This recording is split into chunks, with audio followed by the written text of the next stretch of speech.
कालू जी बहुत भूख लगी हुई है, जाओ मेरे लिए कुछ खाने को मांग कर लाओ। अभी थोड़ा इंतजार करो, अभी तो पक्षियों ने अपने घर में दाल रोटी भी नहीं बनाई होगी।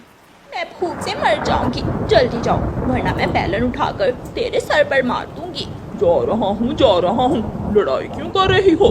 कालू कौवा अपना कासा उठाता है, कपड़े की झोली बांधता है और घर से निकल जाता है। भला हो, कोई है इस घर में जो मुझ गरीब को दाल रोटी दे। भला हो। अभी हमने रोटी खाई नहीं और भीख मांगने वाले पहले ही आ गए। इसे कहो थोड़ी देर इंतजार करे, मैं रोटी बना रही हूँ, अभी देती हूँ। कबूतर दरवाजा खोलता है। कौवे आहिस्ता बोलो, शोर क्यों मचा रहे हो? जो दे उसका भी भला, जो ना दे उसका भी भला। दाना रोटी चावल गेहूं जो घर में है वही दे दो। अभी मेरी पत्नी रोटी बना रही है, थोड़ा इंतजार करो। लेकिन मुझे किसी और दरवाजे पर भी जाना है, मेरे पास इतना टाइम नहीं कि मैं यहाँ खड़ा होकर रोटी बनने का इंतजार करूँ। तो फिर भाग जाओ, भिखारी कहीं का। बातें तो ऐसे सुना रहे हो जैसे हमने बुलाया है तुझे। बनेगा, किसी दिन तू भी मेरी तरह भिखारी बनेगा। ऐसे कहते हुए कालू कौवा वहाँ से चला जाता है। चला गया, कह रहा था कि मेरे पास टाइम नहीं है। आपने जरूर उसे बुरा भला कहा होगा। मैंने नहीं, उसने मुझे बुरा भला कहा और भाग गया। भला हो, कोई दाल रोटी दाना चावल जो घर में है वही दो। भला हो। या बेटी जाए, ये रोटी भिखारी कौवे को दे आए। मम्मा, ये भिखारी बारिश में भी घर में आराम से नहीं बैठते, क्या करें बेचारे, गरीब हैं।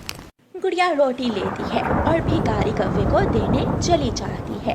अकेली रोटी से क्या बनेगा बेटी, साथ कोई और चीज भी दो, जैसे दाल या फिर चटनी। मम्मा से पूछती हूँ। गुड़िया फिर से घर जाती है। मम्मा, भिखारी चाचा दाल या चटनी मांग रहा है। इन भिखारियों के भी सौ नखरे हैं। रानू चिड़िया एक प्लेट में थोड़ी दाल डाल देती है। ले अंकल। हाँ, अब काम चलेगा। कालू कौवा दाल रोटी लेता है और अपने घर चला जाता है। गौरी कौवी भूखी थी, वो दाल रोटी देखकर जल्दी से खाना शुरू कर लेती है। थोड़ा आहिस्ता खाओ, मैं मांग कर लाया हूँ, मुझे भी खाने दो। मैंने कौन सा तेरे पंख पकड़ रखे हैं, खा ले तू भी। कौवा और कौवी रोटी खाते हैं। कालू जी दाल रोटी तो खा ली, चलो अब जंगल से कोई फल ढूंढ कर खाते हैं। हाँ, फल खाने को तो मेरा भी बहुत दिल कर रहा है। कौवा और कौवी जंगल चले जाते हैं। वो घने जंगल में जाते हैं। वहाँ एक पेड़ पर एक बड़ी चील बैठी हुई थी। कौवी और कौवे, क्या तुम भी मेरी तरह भूखे हो जो ऐसी तेज बारिश में जंगल घूम रहे हो? नहीं चील चाची, हम भिखारी कौवे हैं, हम तो मांग तांग कर अपना पेट भर ही लेते हैं।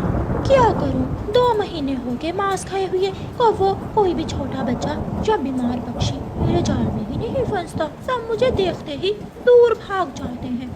चील चाची, अगर हम तुम्हें कोई छोटा बच्चा पकड़ कर ला दे तो तुम हमें क्या दोगी? कौवी, सुंदर कौवी, अगर तुम मुझे कोई छोटा बच्चा पकड़ कर ला दो तो बदले में मैं तुम्हें अपना कीमती सोने का हार दूंगी और तुमसे दोस्ती भी करूंगी। जंगल में कोई भी पक्षी तुम्हारी तरफ आंख उठाकर नहीं देखेगा। फिर तो हम किसी न किसी तरह कोई छोटा बच्चा ले ही आएंगे। मैं यहाँ बैठकर तुम्हारा इंतजार कर रही हूँ, ऐसा ना हो कि मैं यहाँ बारिश में ही भीगती रहूँ। हम यूं गए और यूं आए। कौवी और कौवा दोबारा जंगल लौट जाते हैं और अपने घर के बाहर जाकर बैठ जाते हैं। कालू, चिड़िया का बच्चा आसानी से हमारे जाल में फंस जाएगा। नहीं, चिड़िया बहुत सियानी है, हम किसी तरह तोते के बच्चे को किडनैप करने की कोशिश करते हैं। योजना बनाकर कौवी और कौवा तोते के घर जाते हैं और दरवाजे पर दस्तक देते हैं। मिठू तोता दरवाजा खोलता है। भिखारी कौवी, बारिश में तो आराम से घर बैठ जाया करो। तोते जी, हमें रानू चिड़िया ने भेजा है, वो मिठाई बांट रही है। अपने छोटे मिठू से कहो जाकर मिठाई ले ले। मिठू ये सुनकर खुश हो जाता है। हाँ, मेरा तो ऐसी बारिश में मिठाई खाने को बहुत दिल कर रहा है, मैं अभी अपने छोटे मिठू को भेज देता हूँ। तोता अपने घर जाता है और छोटे मिठू से कहता है, बेटा जाओ, चिड़िया आंटी मिठाई बांट रही हैं, आप भी जाकर ले लो। मिठू बेटा, अपनी चिड़िया आंटी से कहना कि मेरे हिस्से की भी थोड़ी दे दे। ठीक है मम्मा, मैं आपके लिए भी मिठाई लाऊंगा। छोटा मिठू अपने घर से निकलता है। कौवी और कौवा थोड़ी दूर छुपकर बैठे हुए थे। वो दोनों भी छोटे मिठू के पीछे ही उड़ते हैं। बारिश तेज हो जाती है। छोटा मिठू बारिश से बचने के लिए एक पेड़ के नीचे बैठ जाता है। कौवी और कौवा पीछे से आते हैं और छोटे मिठू को एक थैले में बंद कर लेते हैं। छोड़ दो, मुझे छोड़ दो, कौन हो तुम? कालू जी जल्दी चलो, कहीं कोई हमें देख ना ले।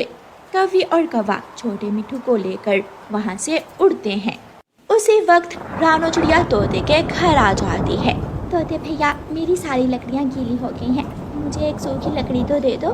क्या मेरा छोटा मिठू अभी तक मिठाई लेकर वापस नहीं आया? कौन सी मिठाई? वो कौवे जो भीख मांगते हैं, वो अभी थोड़ी देर पहले आए थे और कह रहे थे कि आप मिठाई बांट रही हो और छोटे मिठू को बुला रही हो। वो दुष्ट कौवे जरूर छोटे मिठू को किसी मुश्किल में डाल देंगे, आप जल्दी से मेरे साथ चले। वो झूठ बोलकर छोटे मिठू को साथ ले गए हैं। तोता और रानो चिड़िया उसी वक्त वहाँ से उड़ते हैं। कौवे अभी घने जंगल के रास्ते पर ही थे कि सामने से तोता और चिड़िया आ जाते हैं। कौवे, इस कपड़े की झोली में क्या है? कुछ नहीं, इसमें तो हमारा आटा है। आटा है या कुछ और? तोता कौवे से कपड़े की झोली पकड़ लेता है और अपने बेटे को बाहर निकाल लेता है। मैं तो पापा, ये कौवे मुझे किडनैप करके ले जा रहे थे। पक्षियों सब जल्दी आओ, अपने अपने घरों से जल्दी आओ। चिड़िया शोर मचाकर सारे जंगल के पक्षी इकट्ठे कर लेती है और सब मार मार कर कौवों के पंख तोड़कर उन्हें नदी में फेंक देते हैं। चिड़िया, गलती हमारी ही है जो हमने इन जैसे भिखारियों पर विश्वास किया और इन्हें अपने जंगल में जगह दी। तोते भैया, अगर मैं समय पर ना आती तो ना जाने आज क्या हो जाता। फिर चिड़िया और तोता छोटे मिठू को लेकर वापस चले जाते हैं। प्यारे दोस्तों, इस कहानी को लाइक, अपने दोस्तों के साथ शेयर और चैनल को सब्सक्राइब करना बिल्कुल मत भूलना। आपका धन्यवाद।